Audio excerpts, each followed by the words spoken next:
100 বছরের মধ্যেই প্রথমবার এত বড়সড় সাইক্লোনের সম্মুখীন হলো বিশ্ব। এই সাইক্লোনের ক্ষমতা প্রায় অ্যাটম বোমার পাওয়ারের সমান। ভাবতে পারছেন অবস্থা? আর এই অ্যাটম বোমার ক্ষমতার সমান সাইক্লোন আছড়ে পড়ায় কার্যত লণ্ডভণ্ড হয়ে গিয়েছে ওই দুর্গত এলাকা। অবশ্য বুঝতেই পারছেন এটাই হবার ছিল। স্কুল, কলেজ, অফিস, বাড়ি, যোগাযোগ ব্যবস্থা, ইন্টারনেট কানেক্টিভিটি, টেলিকমিউনিকেশন, বিদ্যুৎ সংযোগ সব কিছুই কার্যত ধূলিসাৎ হয়ে গিয়েছে বলা যেতে পারে। দেখলে মনে হবে কেউ যেন কার্যত ধ্বংসলীলা চালিয়েছে গোটা এলাকায়। এই বিশাল শক্তিশালী সাইক্লোনের নাম চিডো। শনিবার 21শে ডিসেম্বর ফ্রান্সের মাউটে আইল্যান্ডে আছড়ে পড়েছে এই প্রবল ঘূর্ণিঝড়। আফ্রিকার পূর্ব উপকূল থেকে মাত্র 500 মাইল দূরেই রয়েছে ফ্রান্সের এই মায়োট্টে দ্বীপ। এই দ্বীপের জনসংখ্যা মোটে 3 লক্ষ। খরা, বিনিয়োগের অভাব এবং গোষ্ঠীযুদ্ধ, এই 3 কারণে ফ্রান্সের এই দ্বীপ বলা যেতে পারে ফ্রান্সের সবথেকে গরিব দ্বীপগুলোর মধ্যে অন্যতম এই মায়োট্টে। এই চিডো ঘূর্ণিঝড়ে এই দ্বীপে কমপক্ষে 1000-এরও বেশি মানুষ জানে শেষ হয়ে গিয়েছেন বলে জানা গিয়েছে। ফ্রান্সের আবহাওয়া দপ্তর সূত্রে খবর, গত 100 বছরে ফ্রান্সে এরকম দুর্যোগ আগে কখনো দেখা যায়নি।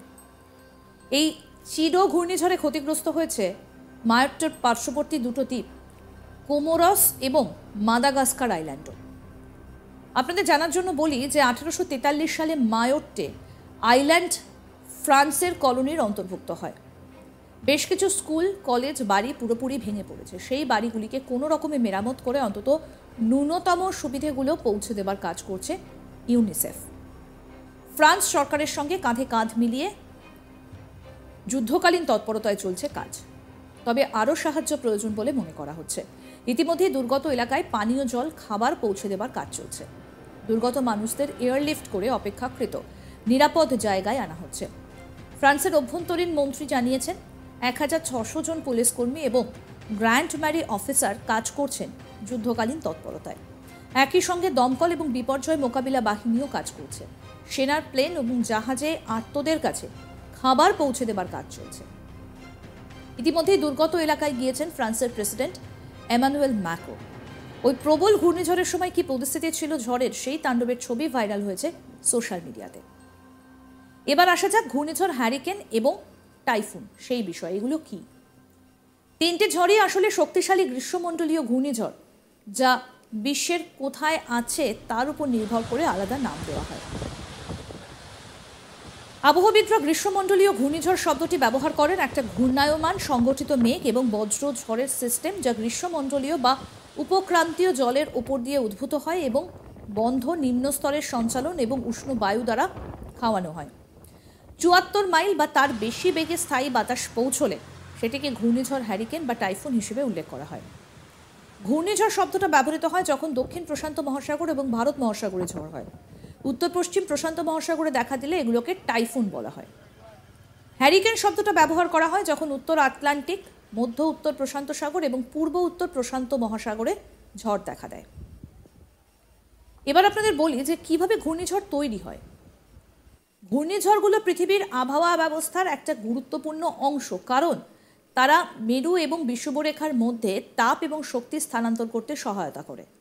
যখন উষ্ণ সমুদ্রের তাপমাত্রা বিষুবরেখার কাছে সমুদ্রের ওপরের বাতাসকে উষ্ণ করে এবং বজ্র বৃষ্টির সৃষ্টি করে, তখন এগুলো তৈরি হয়। যদি মেঘগুলো একত্রিত হয় তবে তারা একটা উলম্ব সিলিন্ডার তৈরি করতে পারে, যা নির্দিষ্ট পরিস্থিতিতে ঘুরতে শুরু করে। ঘূর্ণিঝড়টা গতি সংগ্রহ করে এবং সমুদ্র থেকে শক্তি টেনে নেয়। এটি যখন স্থলভূমিতে আঘাত করে তখনই ঘূর্ণিঝড়টা ধীরে ধীরে শুরু হয় এবং শেষ পর্যন্ত অদৃশ্য হয়ে যায়। তবে স্থলভূমি জুড়ে এর পথ বিধ্বংসী হতে পারে। ডিসেম্বর থেকে মার্চ পর্যন্ত দক্ষিণ পূর্ব ভারত মহাসাগরে ঘূর্ণিঝড়ের মৌসুম। প্রসঙ্গত বলি, সাম্প্রতিক বছরগুলিতে বেশ কয়েকটা শক্তিশালী ঘূর্ণিঝড় দ্বারা বিপর্যস্ত হয়েছে দক্ষিণ আফ্রিকা। 2019 সালে ঘূর্ণিঝড় ইদাই মোজাম্বিক, মালাউই এবং জিম্বাবুয়েতে 1300 জনেরও বেশি লোককে শেষ করেছিল। সাইক্লোন ফ্রেডি 2023 সালে বিভিন্ন দেশে 1000 জনেরও বেশি লোককে শেষ করেছিল। গ্লোবাল ওয়ার্মিং ঘূর্ণিঝড়কে আরও বিপজ্জনক করে তুলবে বলেই পূর্বাভাস দেওয়া হয়েছে, যদিও এটা তাদের ফ্রিকোয়েন্সি বাড়াবে না। আইপিসিসি জলবায়ু পরিবর্তনের আন্তঃসরকার প্যানেল সতর্ক করেছে যে এটা খুব সম্ভবত ঘূর্ণিঝড়ের বৃষ্টিপাতের হার বেশি হবে এবং উচ্চ বাতাসের গতিবেগ পৌঁছবে।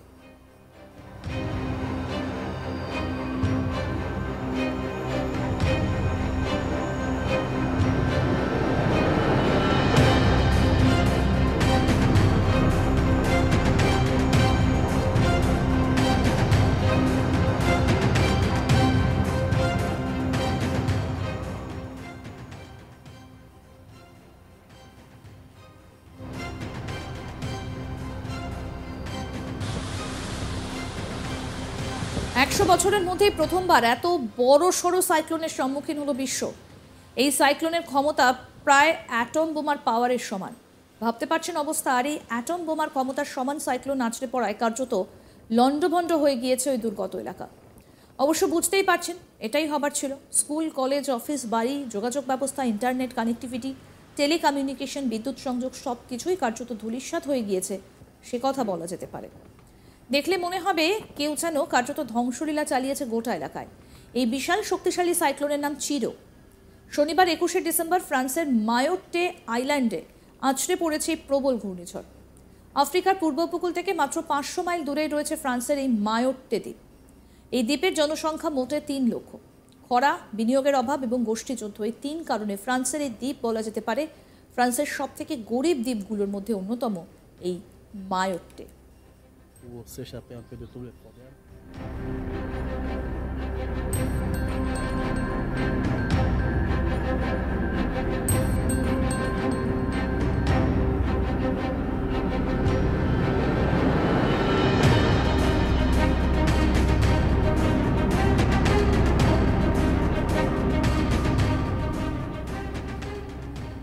এই চিরো ঘূর্ণিঝড় এই দ্বীপে কমপক্ষে 1000-এরও বেশি মানুষকে জানে শেষ করে দিয়েছে বলে জানা গিয়েছে। ফ্রান্সের আবহাওয়া দফতর সূত্রে খবর, গত 100 বছরে ফ্রান্সে এরকম দুর্যোগ কখনো আগে দেখা যায়নি। এই চিরো ঘূর্ণিঝড়ে ক্ষতিগ্রস্ত হয়েছে মায়োট্টোর পার্শ্ববর্তী দুটো দ্বীপ, কোমোরস এবং মাদাগাস্কার আইল্যান্ডও।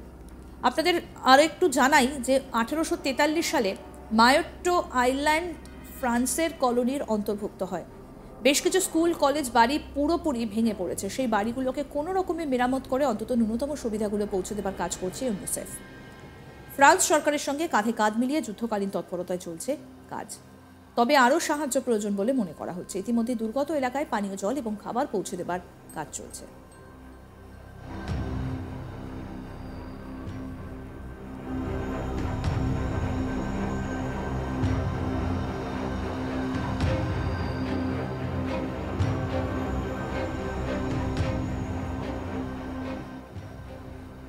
আরও আপডেট পেতে দেখতে থাকুন আজ তাক বাংলা, সাবস্ক্রাইব করুন।